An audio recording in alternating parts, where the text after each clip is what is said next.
evening, viewers. Welcome to a special broadcast on the APC Special National Convention to elect a presidential standard bearer for the party in the 2023 general election. My name is Bode Gbadebo. Like you saw us earlier in the first series, I'm not alone. This evening, I have with me Sunday Iswa, Leadership National Assembly correspondent by my left, and of course, Paul Agbo, a business executive with the leadership group. Paul, welcome to this special broadcast. Yeah. Well, I know before you enter the studio, you must have got some gist from what is happening at the Eagle Square venue of the APC Special Convention. But before we go into the issues, let me first get your view about the exercise. Well, the whole exercise has been shrouded with tension, with speculations, with rumors, with to some level of anger within the governing party. I don't like calling them ruling party, where some regional agitations have been brought to the fore, where people power play, everybody wants power. Even regions that have governed Nigeria for quite some time are also agitating. Everybody just wants power. And the APC as a governing party has not actually convinced Nigerians. I think I am not the only one who is disappointed at the turn of events in the APC, because we expect a governing party of APC status. Any governing party in Nigeria is considered the largest political party in the whole of Africa because of our share size. I know that in democracy there's no morality, but at least we expect some sense of direction and decorum. If it's coming from a smaller political party, then I can understand. But coming from the major political party in the whole of Africa, bigger than the ANC of South Africa, bigger than the governing party in Egypt, and bigger than the governing party in Ethiopia, bigger than the governing party in Congo Democratic Republic. Why am I mentioning these states? Because these are the countries with the largest population in Africa. So we expect some level of direction, some takeover. Not this one that the whole country is involved in atmosphere of tension, speculation. You hear this breaking news, and within the next 1 hour, you hear different things. National chairman said this, president denied that, Southeast is saying this, and the Tinubu camp, Oshibajo camp. We don't need all this unnecessary. It shows that, look, there's no party management in APC, and that is not good. It leaves people with the impression of the type of the quality of leadership that kind of party we actually produce. You can just oppose it with the quality of our economy, vis-a-vis security, manufacturing, electricity, and all these things are happening when Nigerians are tensed up over insecurity, over economy, over power situation. A party that got the mandate of Nigeria overwhelmingly 8 years ago, 7 years ago, is in this kind of state. It doesn't send the right signal. It shows that, look, if they have the opportunity, the Nigerians will see wars. But I must tell you that, look, I'm not the only one that is disappointed. I know millions of Nigerians and millions of our viewers are also disappointed and worried. All right, Paul, I don't know whether and they have the opportunity. Sunday here too is disappointed, but before you say whether he's disappointed or not, let me first have his take on the APC convention. What's your view about the whole exercise? Well, the whole exercise was poorly planned because, first of all, they are taking this exercise to Eagle Square, where the workforce of Abuja is, and in the morning there were a lot of holdups.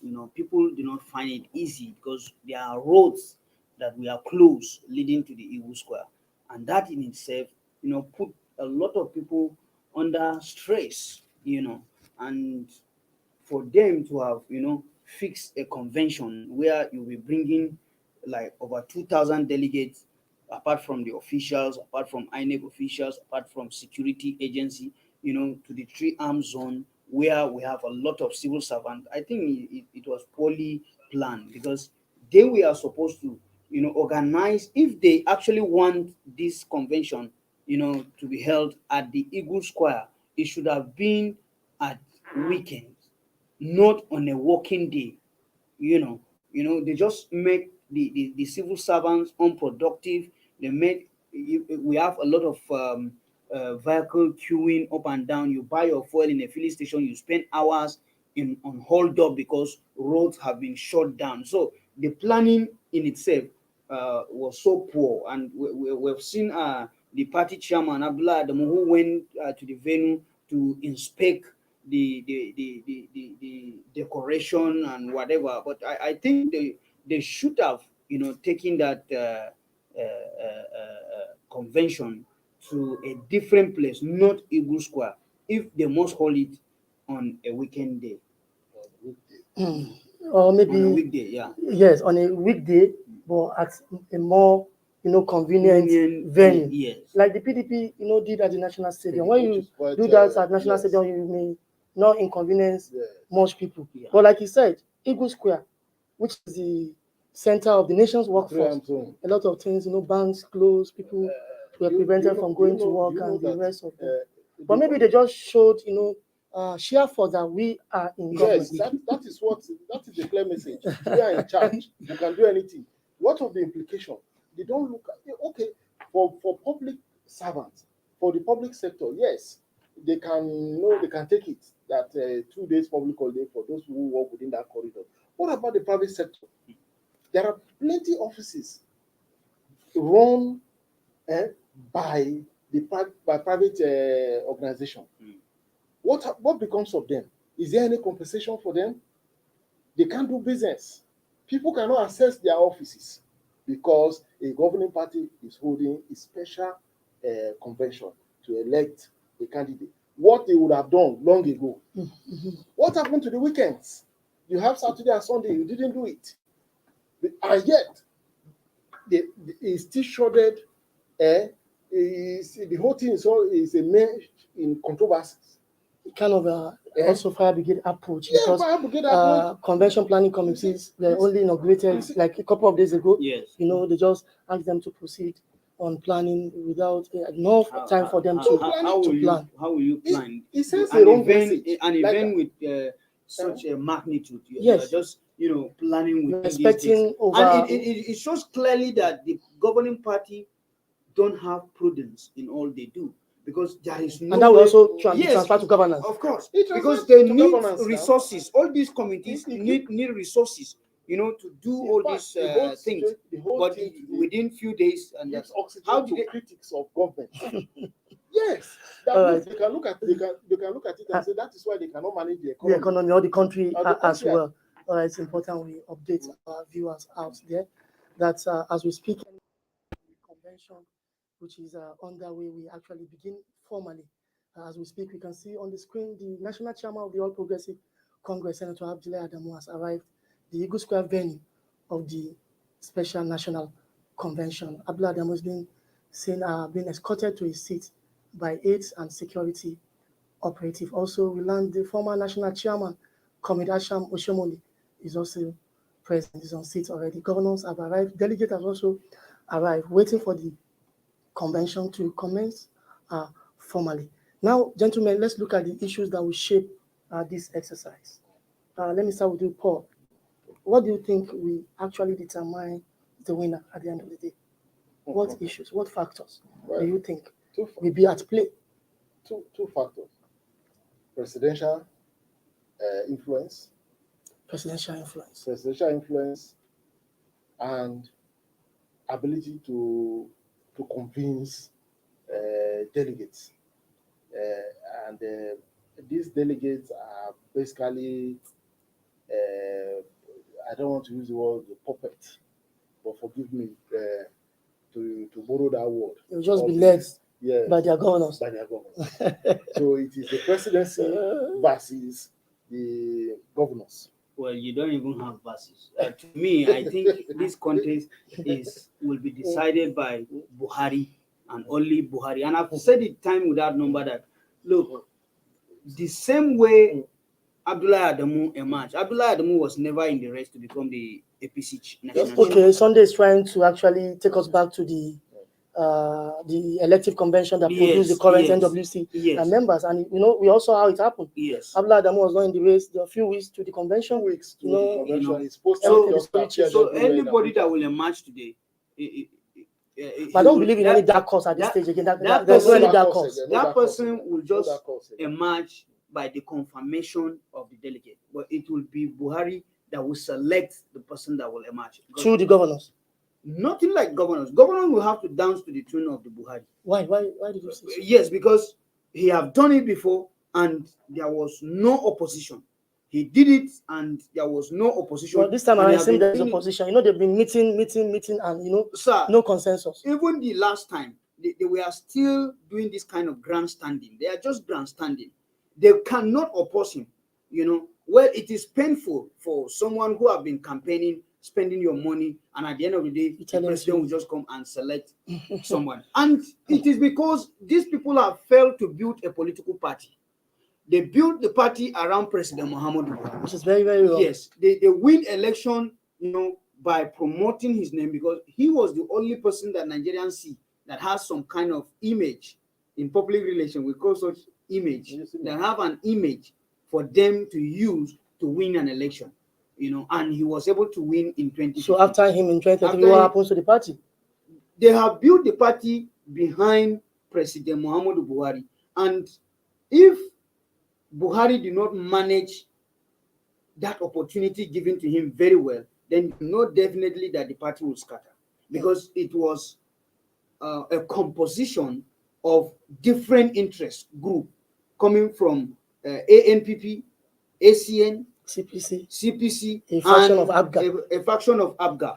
Then later on, we now have the NPDP. These are people who have different interests. And the NPDP have even taken over the APC. Yes, the legacy parties, the main legacy parties, they are not in charge of the day-to-day affair of the party. Abdullah Adamu is a former PDP governor. And whether we like it or not, and the list is endless. Most people holding positions, they were in one time of the other in the PDP. So I'm mentioning this not because they were in one time of the other of the PDP, but because even those legacy parties, they have their own interest. So bringing these kind of people together without them being given the opportunity to express themselves, everybody was just going there because Mr. Integrity, yes, was there, or that they have assured me that if I join the APC, my sins will be forgiven. And you can see all manners of people joining the party. So this political party is in a very difficult situation. And the president will even compound the issue if he did not allow the people to elect their candidate by themselves. In as much as he is being respected as the leader of their party and the president of Nigeria, if these delegates are not given free hand to elect who will be the flag bearer of their party, then they will even work against themselves even before the 2023 general election. Well, that's that for now. Viewers, don't go away. We'll go on a short break. When we come back, this discussion is getting interesting and it will continue. It's still inside APC Special Convention. Don't go away. We'll be back.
For sponsorship and advert placements, please contact 080-3688-6158. Last Word Leadership Podcast Studio. You have the last word.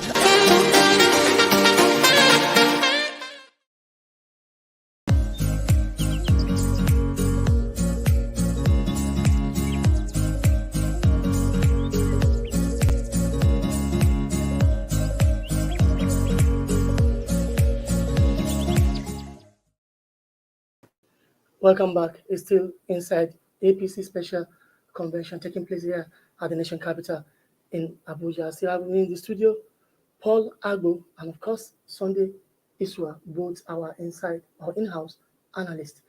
Well, Sunday, before we went on break, we spoke about issues that will shape the convention, and both of you actually brought up issues that are likely to shape the convention. But now let's look at the presidential aspirants themselves.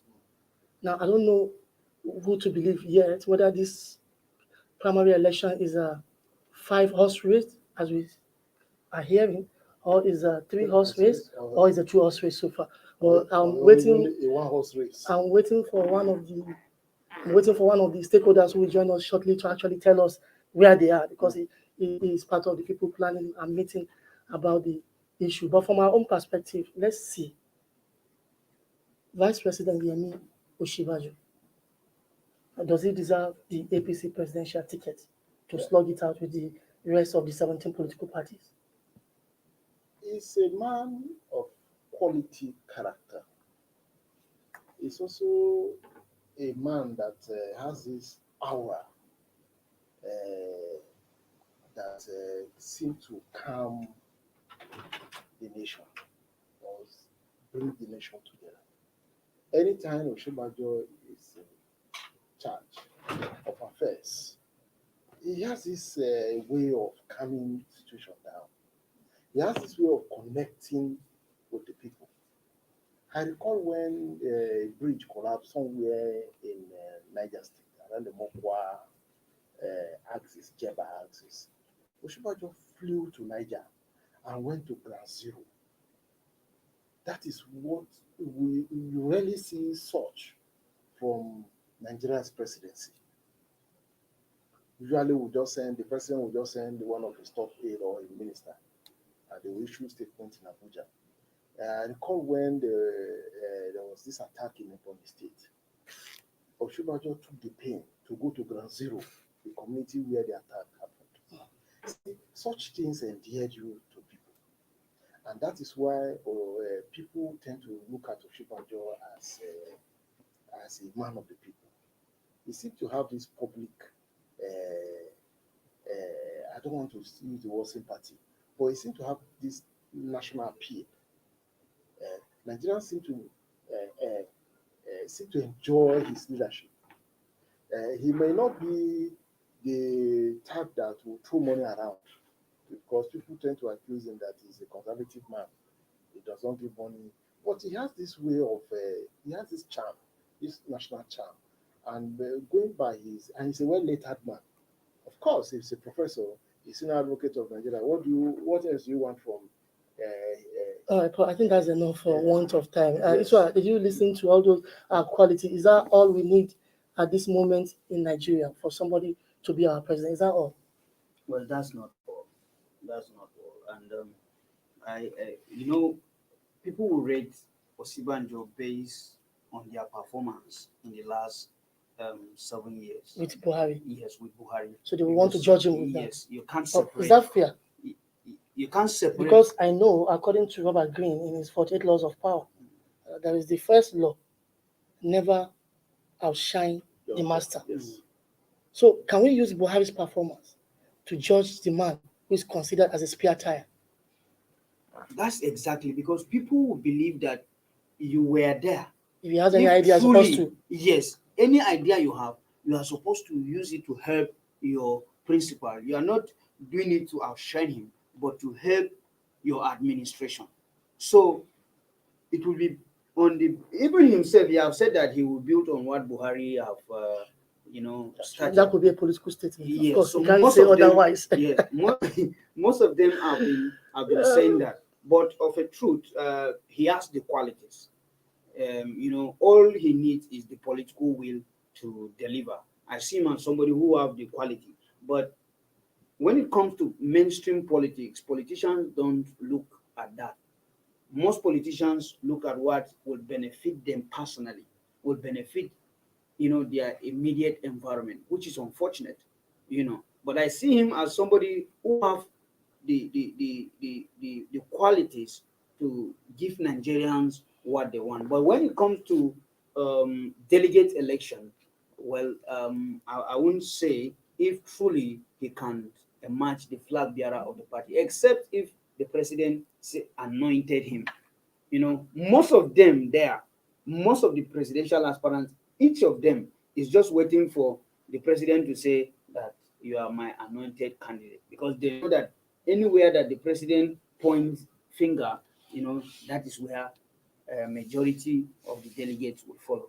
All right, before we continue, let's listen to one of the stakeholders from outside the studio. We are being joined by Comrade Babajide Akinbon, the spokesperson of the Southwest Agenda for Asiwaju Bola Ahmed Tinubu, Swagger 6. Good afternoon, Comrade Akinbon. Yeah, good afternoon, sir. Good afternoon, everyone in the studio. Yeah, thank you for joining us this evening.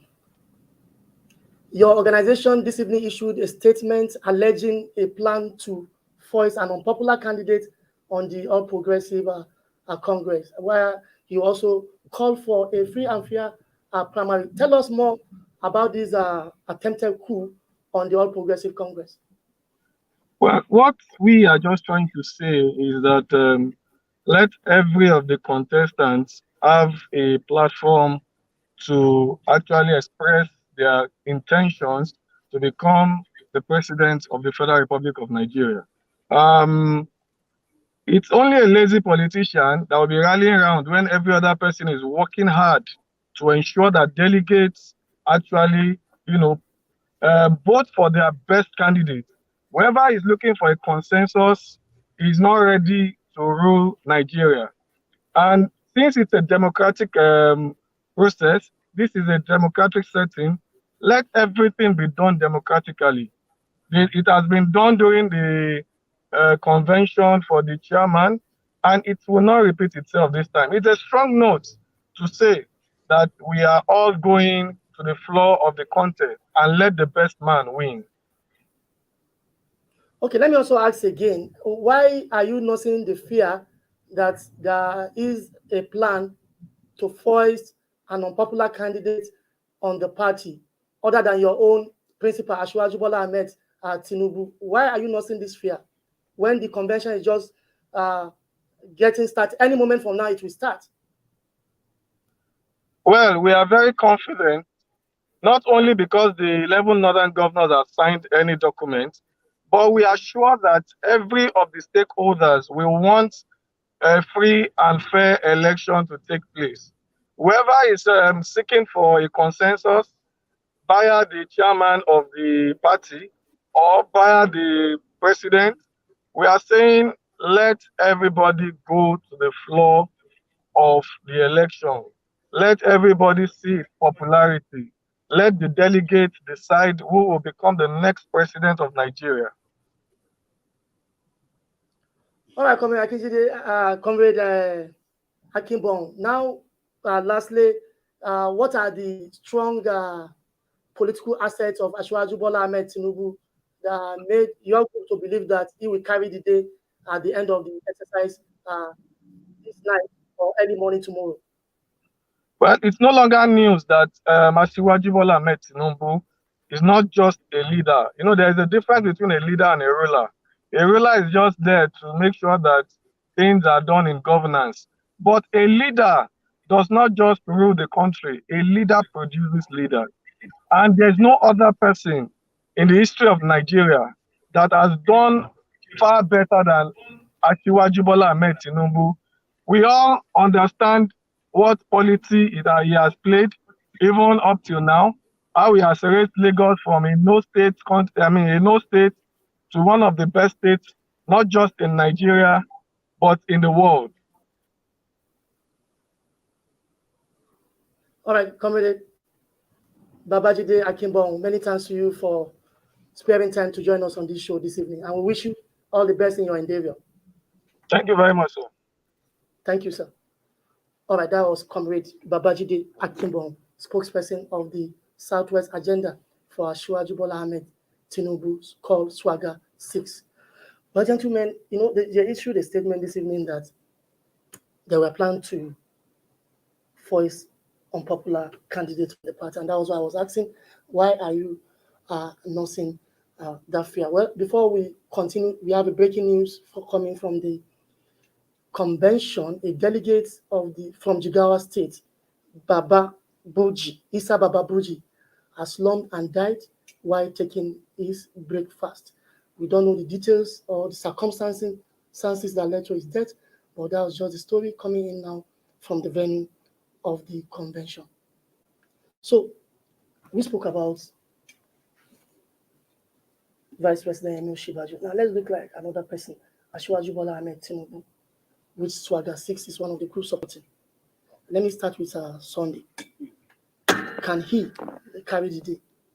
And how and why? If the delegates should vote, I think Tinubu will give a very good fight because he has a region he controls presently. Because most of the people coming from the southwest, they know what he has done in that area, and now he has been, from the formation of the APC, he has been pushing to see how he become a nationalist, and the APC now made him their national leader.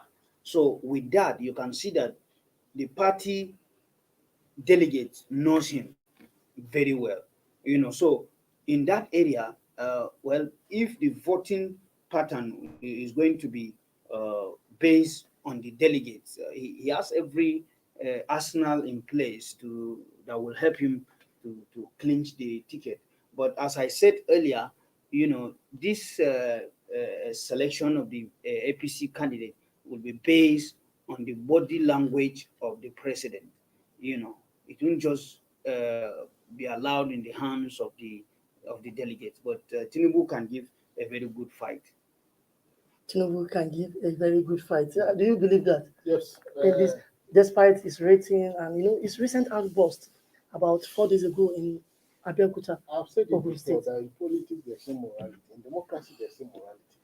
You see, I think the whole fear, the whole thing that is happening in APC within the last couple of days, it's all about Asiwaju Bola Tinubu. It's all about Asiwaju because one, Asiwaju controls an entire region. Amity controls just a state, The River State. the River State. And with due respect to the Vice President, he has a constituency. As far as our politics is concerned, even in his Ogun State, I'm not sure he's going to get 100% delegates from Ogun State. So, and I can bet you that Asiwaju will also get Kano, will get Jigawa, will also get Borno. And these are states with high number of delegates. Because Kano alone has about 132 or 135 Delegates. about the highest. Jigawa has a sizable number, Borno has a sizable number, and I can tell you that look, if your catchment or if your span of fares goes beyond your state, you're a popular candidate. And Ahmed Bola Tinubu goes beyond the southwest to certain parts of the country, except for areas like the southeast and some part of the south. That is why he's the man to beat. So if they go for clean contest, free and fair election, and I can assure you that Bola Tinubu will come top. He will come top, and that is a fear.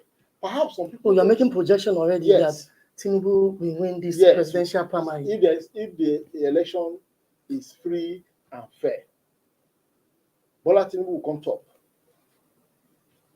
So the whole thing happening in this convention It's all about Bola Ahmed Tinubu, and that's why you can see all these list of 5, list of 3, list of 2. It's all about Ahmed Bola Tinubu. So I'll be surprised if Ahmed Bola Tinubu does not come top. All right, Paul, we have to hold it there. We still have more to talk about, but we need to go on a short break. When we come back, the discussion is getting interesting and it will continue. Don't go away.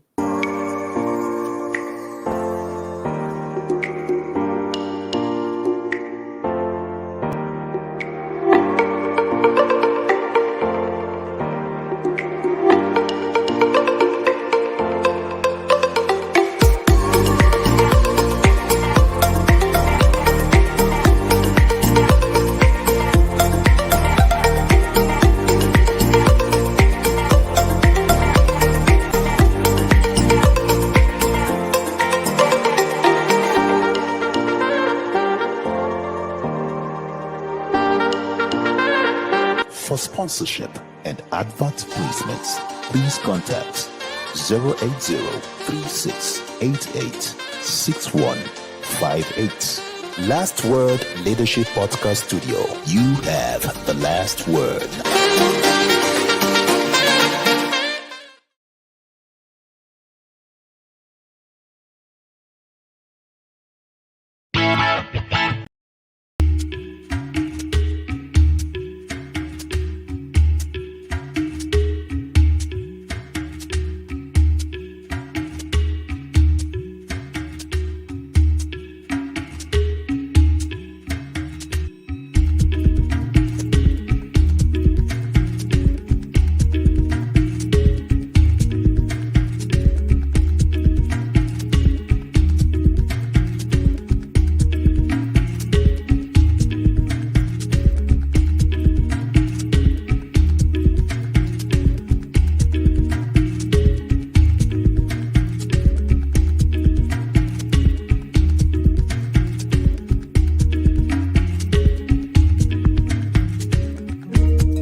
For sponsorship and advert placements, please contact 080-3688-6158. Last Word Leadership Podcast Studio. You have the last word.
welcome back. It's still inside APC Special Convention here at the nation capital in Abuja. Welcome back from the break, and we apologize for the hitch over there. It was due to circumstances beyond our control.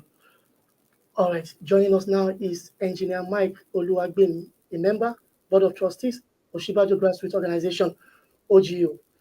Comrade Engineer, I'm sorry, I know you are very, very busy at this time, but I still appreciate you for joining us from the Situation Room. So tell us or bring us up to speed as to what is happening in your camp. There are rumors on the social media that Vice President Yemi Oshibajo might have stepped down for another aspirant. How true is the story?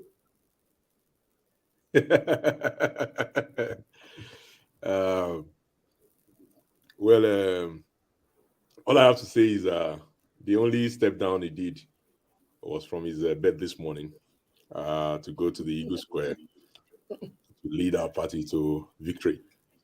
The vice president, less than 30 minutes ago, posted on his social media angle and said it is time. Surely it is time. We are confident. He spent better part of this afternoon meeting with his principal. And his principal invited a few other candidates to join those meetings, and a few of them had left, and some briefed the press, others didn't. All indications are that consensus is building around his candidacy. Even those people on the other side of the aisle have been publishing different lists, including, it's now down to 3, is Yemi Oshibajo Amechi, and is now down to 2, is Yemi Oshibajo and PYO, and Ashiwaju is now down to 2, it is Amechi and Ashiwa and the PYO. So PYO seems to be the only constant in all the lists. And we are happy with that. We think ultimately this will be a hard-fought win. It's not going to be handed. Power is not going to be handed to anybody a la carte. And we are very appreciative of the support of Mr. President. We are also appreciative of the support of our party members. We are very appreciative of the support of our delegates.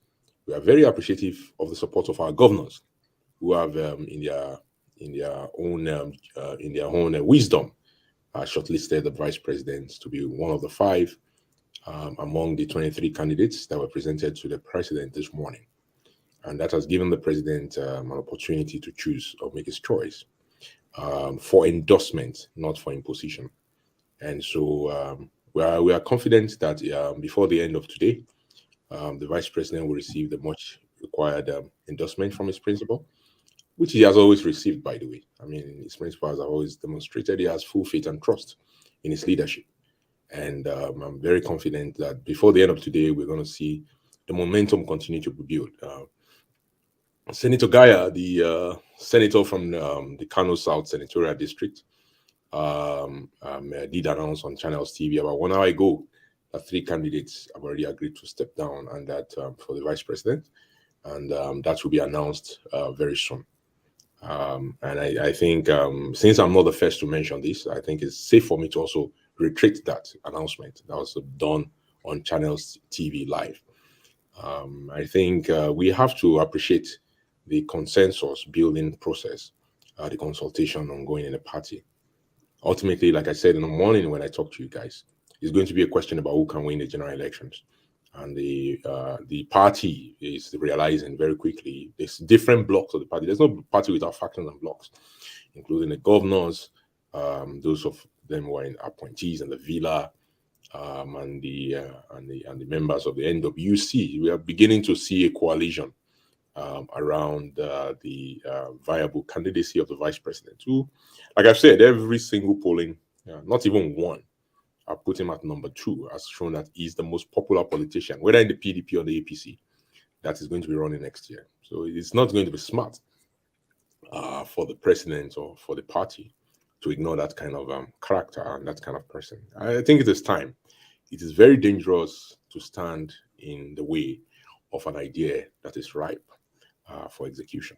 And I think the party recognizes that, and we are pleased. We are very pleased. We are very happy where we are. We'd rather be here than be other people. Some other people are hungry. They are going after the president. They are abusing the party. They are condemning the process. We appreciate that the process could be better, but we are confident and we are prayerful that ultimately, because it is not over until it is also all over, that ultimately at the end of tonight, some minutes past midnight perhaps, the vice president is going to walk on that podium and is going to be handed the flag of the party and is going to give his speech. It is going to be an historic moment. It's going to be very similar to the moment when President Barack Obama was emerged as a candidate of the Democratic Party. This will be our own moment in not just in Nigeria, not just in Africa, but in the Black world, a world of 1.5 billion people globally, when the leading Black nation of the world is going to elect a candidate of hope, a candidate of the future, and a candidate that the people can believe in. That moment is going to be orchestrated tonight. And I do these dramas that we're saying towards the end of it is normal. Very, very appreciative. And I appreciate everybody for engaging in the suspense. But I'm very, very confident that the Vice President, Professor Yemi Osinbajo, tonight, a few moments, maybe a few minutes after the midnight clock hit, is going to be announced as a candidate of our party. Now, Engineer Olugomi, I heard you very well that any moment from now we should be expecting formal announcement by President Muhammadu Buhari endorsing his Vice President Yemi Osinbajo. But I want to draw attention to a provision of the Electoral Act. That is not what I told you. I said Okay. any moment from now. For the record, say it again for the record. Yeah, for the record, I said any moment from now that there will be some kind of an announcement, just the way there was an announcement, which everybody have agreed is true this morning, that 5 people are shortlisted, that 3 people will be stepping down. This was already announced, by the way, just an hour ago by Senator Gaya of Kano South Senatorial District. And he already said we should be expecting that announcement any moment from now. And that will be fine. And that will mean that we have a two-man race. Of course, with a few other people that are still, including Governor Yaya Bello, who, after meeting the president, and the president was trying to persuade him, still insisted that he was going to go into the primary. So they will at least nominally be part of the primaries. And then the people of the APC, the delegates of the APC, will be able to cast their ballot. And in that process, there will be some kind of silent endorsement between those 2 candidates. The president will make his endorsement known in his own way. He might decide not to make it public. He might decide to use the silent method. He might decide to do a hush method. He might decide to communicate it directly on the floor of the convention. The president is his own person. A general, people forget that he was the Minister of Petroleum of this country in 1976, and Ashiwaju got into Bola Ahmed Tinubu got into community college in the same 1976. This man was already the Minister of Petroleum of Nigeria in 1976, so nobody can hoodwink him, nobody can browbeat him. He's a general. He led this country many years when many of the folks who are running for election today were just about to do their NYSC. So you can't browbeat him. You can't force him to do it one way or the other. He's just going to do it in his own way. And we as his followers, as true Buharists, we have to wait for him patiently and we have to follow his lead. And he might decide to announce it, like I said. He might do a press release. He might go to the floor of the convention. He might do it hush. He might send messages through the governor. He can choose any way to do his endorsement. But what he's going to be doing is trying to deliver a win. And I'm confident that person that he is going to endorse is Professor Yemi Osinbajo, because he had laid out a public criteria. I mean, let's go back to that. The president has been very emphatic about his public criteria. He did not mince words about it. He did not mince words, by the way, first, that he has a favorite since January when he was interviewed, or even earlier than that. But he also did not mince words about the qualities and the characters of his favorite. And I think it's very clear who that person is. In the spirit of reciprocity and continuity, I think the president is going to select the vice president. The president has been very deliberate in his language, and it's not somebody that is very flippant about the kind of words he uses. So I'm very confident that he's going to do the right thing, and he's going to lead our party to victory. Tonight will be very historic for Nigeria. Tonight will be very historic for Africa.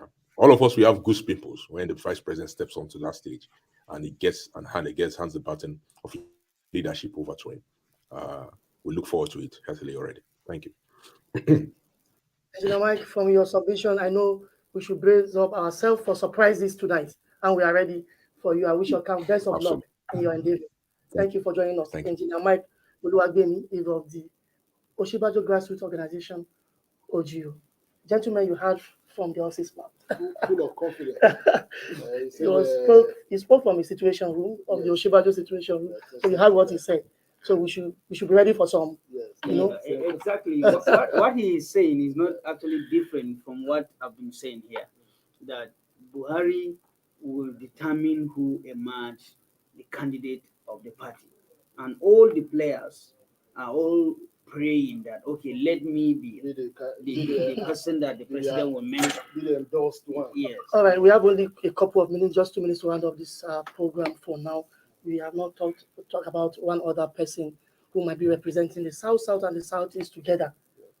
Chibuike Rotimi Amici, the immediate past Minister of Transportation.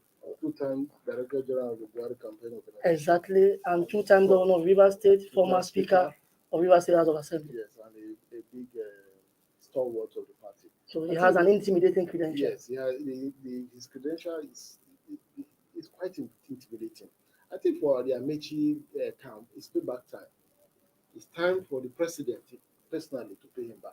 So should it be on patronage? Nigerian leadership should be on patronage. You have And done that for is- me, and I that should is do the pay you same- back. And that is the same pedestal Ashwaju Bola Tinubu is trying to ride on. Exactly. Payback time. Exactly. I think both Amechi and Ashwaju Ahmed Bola Tinubu are now saying that, look, I have tried for you.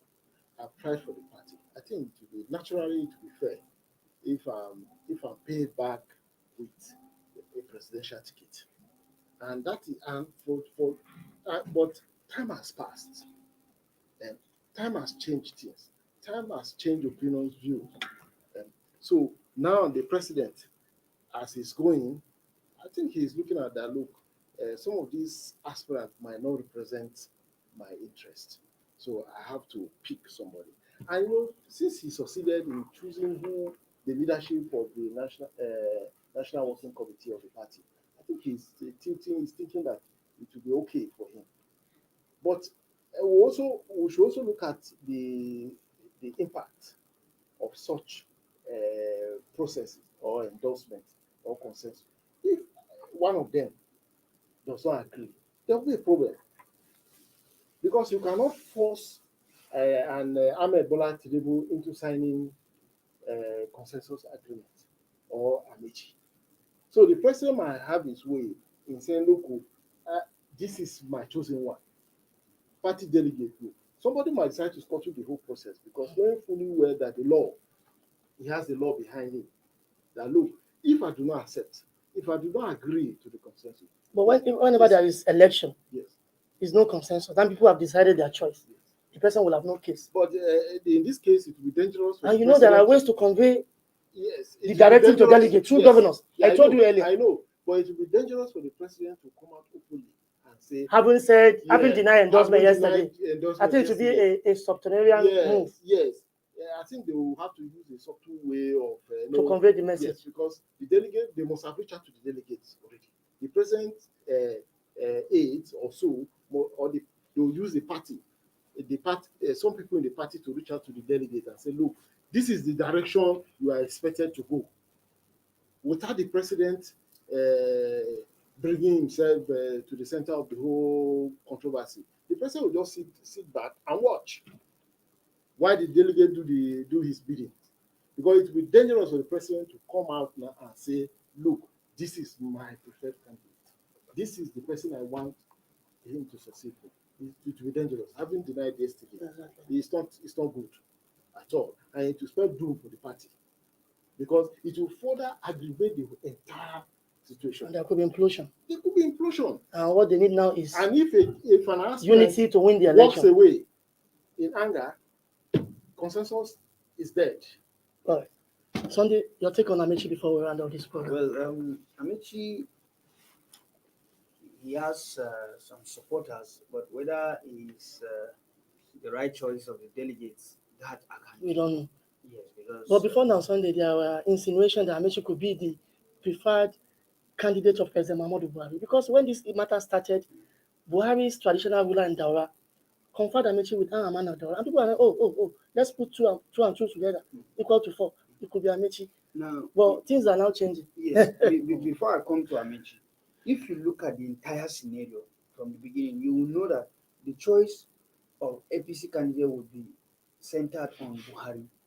Buhari would It's be revolving carried- around Buhari. Yes, because first it was like Tinubu. Tinubu was always going to the villa. If Buhari is outside the country, it will be Tinubu that will be close with him, and we now see that kind of scenario. Secondly, we now see how Osibanjo was getting closer, even when Buhari do state that he won't disclose who will be his successor, that if he mentioned who will be successor, that they will kill that person.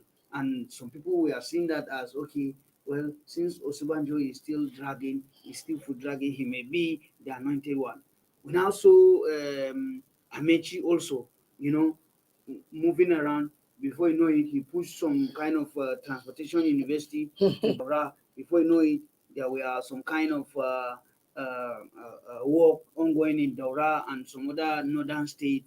He started dressing like a northern person, and all that. But before you know it, we now have a CBN governor who was still serving. And all of a sudden, somebody called me on phone one day. He said that they went to a dinner at the villa and something transpired, that I should wait and see. It will be CBN governor. Yes, that it will be CBN governor. And before you know it, the CBN governor's propaganda now commenced. You understand? And we were not up with that. A journalist told me that, look, the Senate president may be the consensus candidate. And before you know it, the Senate president, who have never printed a poster to be a president, no billboard, no office, nothing. Before you know it, influential Nigerians started trooping, following him up and down. And just like a joke, he paid 100 million to buy the APC presidential fund. And some weeks, some days ago, somebody told me that, look, the thing may be shifting away from Lawan, and all these things will get confused. All right, I think What is there is actually- also a new development. Our guest is just joining us back again, Engineer Michael Oluwagbemi. Engineer Mike, welcome back again. Yes, thank you. Thank you very much. I just waited a few minutes after I left, and I just wanted to correct an impression because I think we keep mixing up the terms. Consensus is not imposition. Imposition is not endorsement. There are three different norms in democratic societies. Exactly. If you are, the president did not say he did not have a candidate, or he stopped having a candidate yesterday, or that his strategy of trying to choose or endorse his successor had changed. What he said was that he was not going to impose. Again, go and look at the statement. I refer everybody back to the statement. In fact, the last paragraph of that statement that was released by Garba Shehu was that the person that will emerge from this consultation process, which will ultimately lead to the endorsement, was somebody that have demonstrable characteristics that will ensure continuity of the good works that he has started, and he mentioned 2 or 3 other things.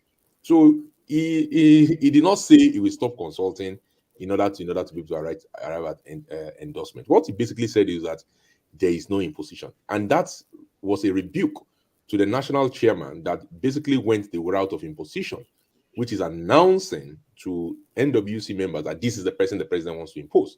And he said no. He just released that statement to say that is not me. That is not my approach. My approach, he had already laid out his approach. Again, go back to the original speech he did to the APC, to the governors earlier on last week, where he laid out his philosophy of reciprocity and continuity. That's the Buhari doctrine. That's the Buhari doctrine. The Buhari doctrine of succession was very laid out of reciprocity and continuity. And he said it in there. He said, support me to choose my successor. And the way you support me is by engaging with me in the consultation, not by me picking out from a bag and giving you the name, and then you have to go and support the person. He said, that's not my style. My style is I will consult with you. You will give me your opinion, which he has already done. First stage was go and reduce the size. They came back and said, we are eliminating all the northern candidates. We are eliminating all the people that are on the other side that are not engaged, that have not been properly, do not fit a certain mold.